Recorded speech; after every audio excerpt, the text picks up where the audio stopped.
ना जाने कैसे भाग्य का पुण्य का उदय हुआ कि उनको नारद जी मिल गए। नारद जी को पकड़ लिया, उन्हें लूटने लगे, लेकिन नारद जी के पास लूटने के लिए है क्या? वो तो हर समय नारायण का जाप करते हैं।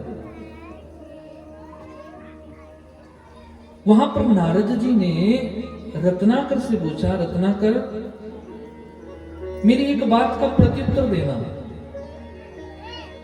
बोले जो तुम ये पाप कर्म कर रहे हो, ये दुराचार कर रहे हो, ये किसके लिए कर रहे हो? रत्नाकर ने कहा, बोले इससे मुझे सुख मिलता है, मेरे परिवार का पालन पोषण होता है। बोले रत्नाकर जो तू ये पाप कर रहा है ना, इसका भोग तुम्हें ही भोगना है, तुम्हारे परिवार के लोग इसका भोग नहीं करेंगे। क्योंकि जो व्यक्ति कर्म करता है उस कर्म का भोग स्वयं को ही भोगना पड़ता है। पचयन्ते पाप स्वकर्म भी, कोई दूसरा नहीं भोगेगा। अगर आप कर्म कर रहे हैं, चाहे वो श्रेष्ठ कर्म है चाहे वो बुरा कर्म है, उसका फल आपको ही भोगना है। अरे रत्नाकर, घर में जाकर के पूछ, अगर तुम्हारे इस कर्म का फल भोगने के लिए कोई तैयार है तो तुम मुझे लूट लेना, तो तुम मुझे मार डालना। अगर तुम्हारे कर्म का फल लेने के लिए कोई तैयार हो जाए। रत्नाकर ने नारद जी को एक पेड़ से बांधा और चल पड़े घर की ओर। घर में जाकर के सबसे पहले पिताजी मिले। पिताजी से पूछा, पिताजी जो मैं ये कर्म कर रहा हूं, क्या इसका फल आप भोगेंगे? पिताजी ने इनकार कर दिया। रत्नाकर, हमारा धर्म था तुझे पाल पोष करके बड़ा करना। अब तू बड़ा हो गया है तो तेरा धर्म है माता पिता की सेवा करना और इनकी पालना करना, इनकी रक्षा करना। तू धर्म से कर चाहे अधर्म से कर, उसका फल तुझे ही भोगना पड़ेगा। पिताजी ने इनकार कर दिया। मां के पास गए, मां ने भी इनकार कर दिया। पत्नी के पास गए, पत्नी ने कहा था, स्वामी अभी नहीं, मैंने तो शादी के 7 वचनों में ही कह दिया था। बोले जो ही तुम पाप कर्म करोगे उसका मैं कोई फल भोगा नहीं करूंगी, और जो तुम पुण्य कर्म करोगे उसका आधा फल लिया करूंगी, और जो मैं पाप कर्म करूंगी उसका आधा फल तुम्हें दिया करूंगी, और जो मैं पुण्य करूंगी उसका कुछ भी हिस्सा तुम्हें दिया नहीं करूंगी। स्वामी आपने वचन दिया है कि मैं आपकी पालन करूंगा, मैं आपकी रक्षा करूंगा, इसलिए आप धर्म से कीजिए, अधर्म से कीजिए, उसका फल आपको ही भोगना है। निराश हो गया रत्नाकर, चला गया वापस। ज्ञान मिल गया संत की कृपा से और नारद जी के चरणों में गिर गया।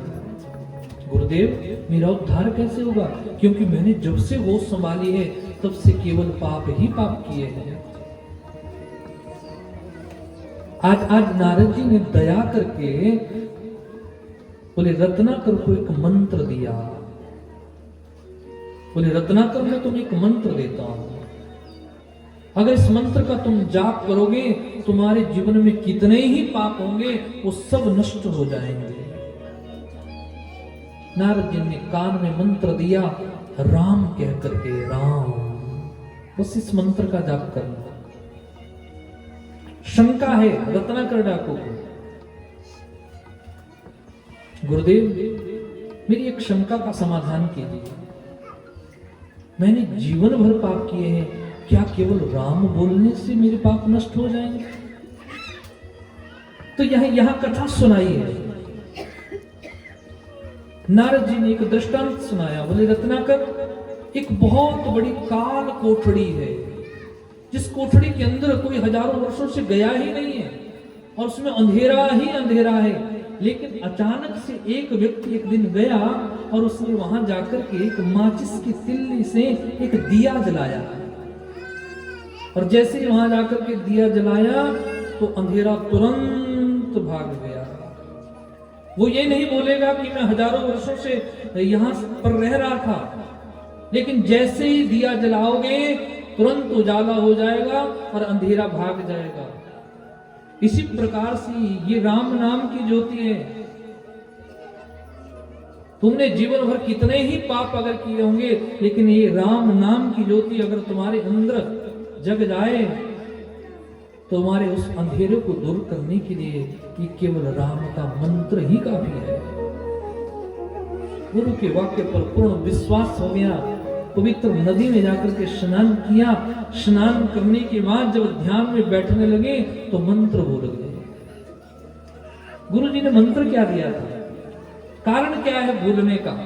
ज्ञान टिका क्यों नहीं? मंत्र ठहरा क्यों नहीं बुद्धि में? क्यों? क्योंकि जीवन भर पाप किए हैं, और पाप जब जीवन में अधिक होते हैं तो फिर बुद्धि में वो ज्ञान टिकने नहीं देते। कैसे? बोले जैसे गर्म तवे के ऊपर पानी की बूंद नहीं ठहरती, उसी प्रकार से बोले अगर जीवन में आपने बहुत पाप किए हैं तो कितना ही ज्ञान आपको सुना दिया जाए, कितनी ही कथा आपको सुना दी जाए, वो कथा आपके हृदय में बैठने वाली नहीं है। लेकिन उसके लिए एक प्रयास करना है। क्या प्रयास है? बोले सदा सेव्यम सर्वद भगवती कथा, सदा ही भगवान की कथा का सेवन, सदा ही निरंतर सत्संग में लगे रहना। बोले एक दिन तुम्हारे पाप नष्ट हो जाएंगे और फिर ये ज्ञान टिकेगा।